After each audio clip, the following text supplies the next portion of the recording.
Karaite Judaism is a unique and ancient branch of the Jewish people, distinguished by its belief in the Tanakh, the Hebrew Bible, as the sole source of divine law and religious authority. The name Karaite comes from the Hebrew word karaim, which means readers of the scripture, which sums up their main idea.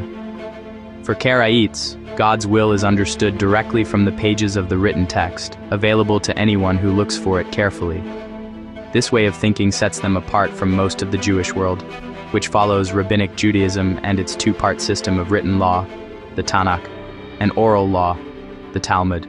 The biggest difference between Karaite and rabbinic Judaism is the Karaite rejection of the oral law, the Mishnah, the Gemara, and all the many writings that came after.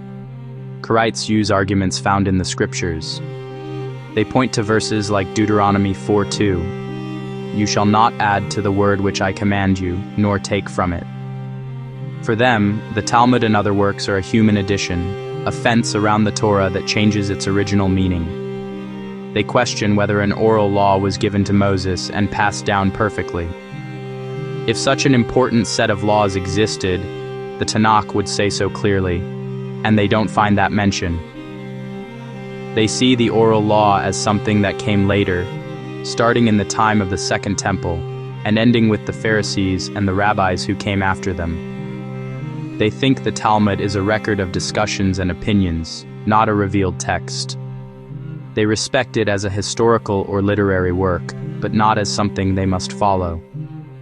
They don't accept a fixed rabbinic authority. For them, having only a few people in charge of interpreting goes against the spirit of the Tanakh. They believe that Masorah as a go-between makes people less responsible for their own actions. They support an equal approach. Guides can help, but the final say is the text itself.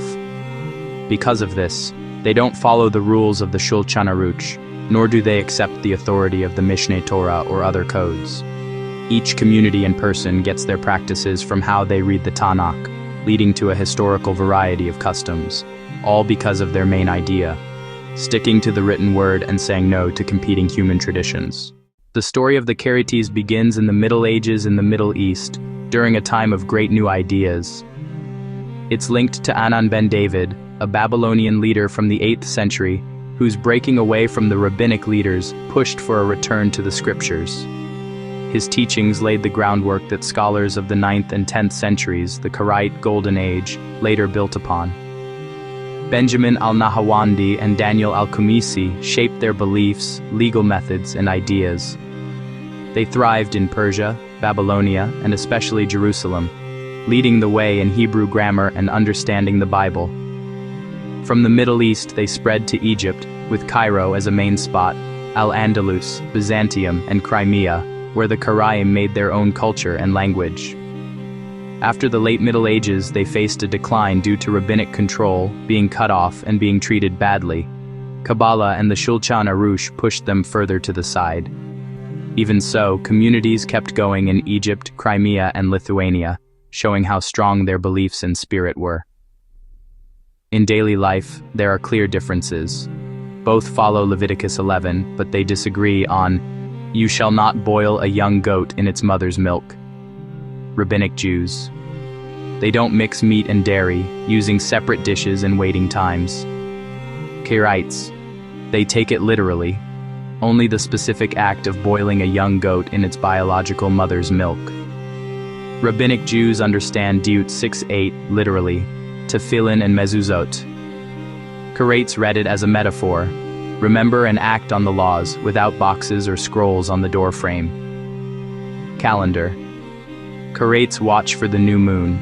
Rabbinic Jews use a calendar fixed since the 4th century.